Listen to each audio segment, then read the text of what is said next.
Hi friends समस्त को नमस्कार जय जगन्नाथ।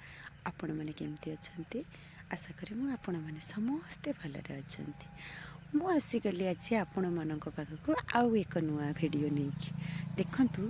आज सबुदिन तो तेल मसला खाऊँ आज बिना मसला मुझे बहुत गोटे टेस्टी खाइबा मुझे आज देखी। कौन रोसे करी आप गेस कले आज रोसे करी खट्टा पालंग तरकारी करी मो बाड़ी रे खट्टा पालंग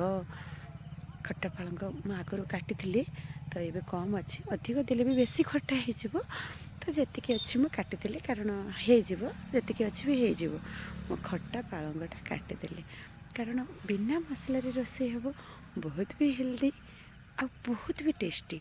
आपड़ थे रोसे कर खाइले आप बार बार रोसे कर खाइबे तो बहुत ही टेस्टी लगे। विश्वास करेंगे आपड़ थे बन के खाइबे तापर निश्चिंत जापर मो लंका गचर पूरा प्रबल लंका देखु। मो गचर बैगण भी तोड़िली एरिया आड करी कारण मु साधा रोसे करी आपण मैंने चाहिए भी चुंगुड़ी आड करें चुंगुड़ी आड कले आहरी टेस्टी लगे।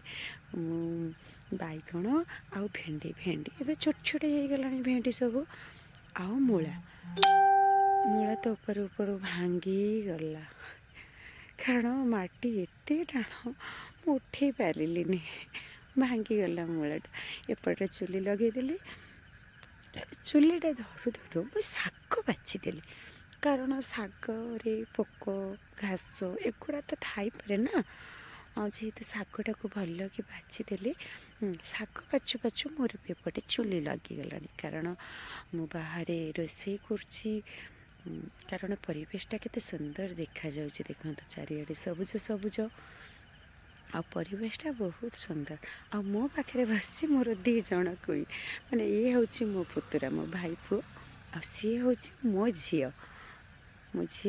मो शाग बाछी शाग को चुन चुन कर काटिदेली तापर बैगण को पतला पतला करके काटिले कारण बाड़ी बैगण पूरा नरम माने तरकारी न पक पक मेल हो जाउछि बहुत ही नरम आपर मूलाटा काटिदेले कारण मूलार छाल मैं उठौनी कारण टे कादो फाद लगी तो से छालटा उठेदेली तापर ये मोर भी हाथ कटि जाइए मु भी ठीक से परिबा काटि पारुनी कारण परिबाटा हाथ रू भी गली पड़ुची मो हाथटा भी बहुत मात्रा रे काटि जाइए देखो मूलाटा को एमती कर काटिदेली एपटे भी मोर चुली रेडी होइछि मो शाग को भल कि धोई आनिली कारण शागरे मो बैगण आउ भेंडी मूला आड कले आलू आलू चाहिए भी आप आलू पकेबे आउ टे सारू पकेले आहुरी बेटर होता कारण मु कोदाल पाइलिनी बोली बाड़ी सारू खोली पारे सेतिकी ही परिबा पकेछि कारण शागटा खट्टा अच्छी अधिक परिबा देदेले भी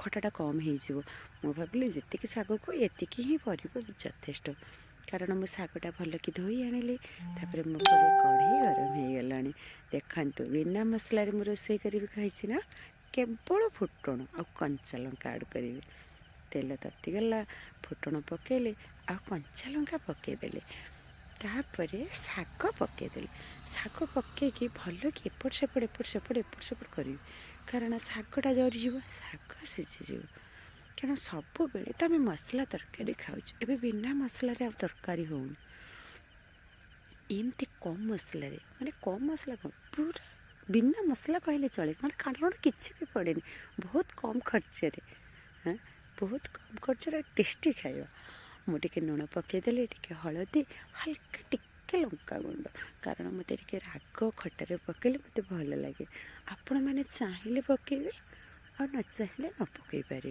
कारण मत भल लगे बोली मु हल्का टिके लंका गुंड पकईली आ कि पकईली तापर शागटा को एपट सेपट कर शाग देखु सीझिकी केतिकी हो गला पूरा सीझीगला एमती टिके एपट सेपट सब 5 मिनिट करेंगे 5 मिनिट कले शागटा पूरा सीझिकी गलीज मैंने पूरा तो सीझीज आपर भल कि कषा हो गला देखु शाग पूरा कषा हो गला शागर कलर बैगण सबू ता सांगे पूरा मेल्ट हो गला शागटा परिबा सांगे पूरा मेल्ट हो गला तापर मुझे हल्का पानी आड करी अल्प କାରଣ ପରିବାଟା ସିଝିବା ଯାଏ ପାଣି ଆଡ଼୍ କରିବି। ଅଧିକ ତ ପାଣି ଦେଲେ ଭଲ ଲାଗିବନି, ତ ପରିବା ସିଝିବା ପର୍ଯ୍ୟନ୍ତ ମୁଁ ପାଣି ଆଡ଼୍ କରିବି। ଆପଣମାନେ କହିଲେ ମୋର ଏଇ ରୋଷେଇ ଘରଟା କେମିତି ଲାଗୁଛି? ହଁ, ଆପଣମାନେ କହିବେ ବହୁତ ଅପରିଷ୍କାର ନାହିଁ। ହଁ, ଅପରିଷ୍କାର ବାଡ଼ିରେ ଘର କଲେ ଆମର ତ ଚାରିଆଡ଼େ ଜିନିଷପତ୍ର ଥାଏ, କାରଣ ବହୁତ ବି ଖରା। କ'ଣ କରିବା, ଛତା ଲଗେଇ ଦେଇଛୁ।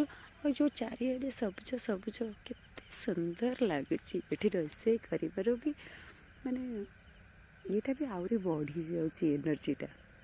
ଦେଖନ୍ତୁ ମୋର ତରକାରୀ ଫୁଟିଲାଣି, ତରକାରୀ ଫୁଟିଗଲାଣି, ତରକାରୀ ବି ଅଧା ହେଇଗଲାଣି। ଆଉ ଟିକେ ସିଝିବା ପାଇଁ ଛାଡ଼ିଦେବା, କାରଣ ପରିବା ନ ସିଝିଲେ କେମିତି ତରକାରୀ କମ୍ପ୍ଲିଟ୍ ହେବ। ପରିବା ତାପରେ ଚୁଲିଟା କେମିତି ହେଇଛି କୁହନ୍ତୁ? ଚୁଲିଟା ବି ବଢ଼ିଆ ଜଳୁଛି, କାଠ ଜାଳରେ ରୋଷେଇ, ସିଏ ଯେଉଁ ମଜା, ଆଉ ସିଏ ବି ଗୋଟେ ଅଲଗା ପ୍ରକାର ଟେଷ୍ଟ। କାଠ ଜାଳ ଆଉ ଗ୍ୟାସ୍ ଭିତରେ ଡିଫରେନ୍ସ ତ ନିହାତି ଥିବ, କାରଣ ଚୁଲି ରୋଷେଇ ଆଉ ଗ୍ୟାସ୍ ରୋଷେଇ ଭିତରେ ନିଶ୍ଚିନ୍ତ ଫରକ ଅଛି। ଯେଉଁମାନେ ଚୁଲି ରୋଷେଇ ଖାଆନ୍ତି ଆଉ ଯେଉଁମାନେ ଗ୍ୟାସ୍ ରୋଷେଇ ଖାଆନ୍ତି, ସେମାନେ ନିଶ୍ଚିନ୍ତ ଫରକଟା କ'ଣ ଜାଣିଛି। ମୋର ଅଲରେଡ଼ି ତରକାରୀ କମ୍ପ୍ଲିଟ୍, ଦେଖନ୍ତୁ ପୁରା ଟାଇଟ୍ ତରକାରୀ ହେଇଗଲାଣି। ତରକାରୀ ମୋର କମ୍ପ୍ଲିଟ୍ ହେଇଗଲା। ହଁ, ଆମ ଚ୍ୟାନେଲ୍କୁ ଯଦି ଆପଣମାନେ ଫାର୍ଷ୍ଟ ଥର ଦେଖୁଛନ୍ତି, ନିଶ୍ଚିନ୍ତ ସବସ୍କ୍ରାଇବ୍ କରିବେ। ଆଉ ଆମ ଭିଡ଼ିଓ କେମିତି ଲାଗୁଛି କମେଣ୍ଟ କରିବେ, ସେୟାର କରିବେ।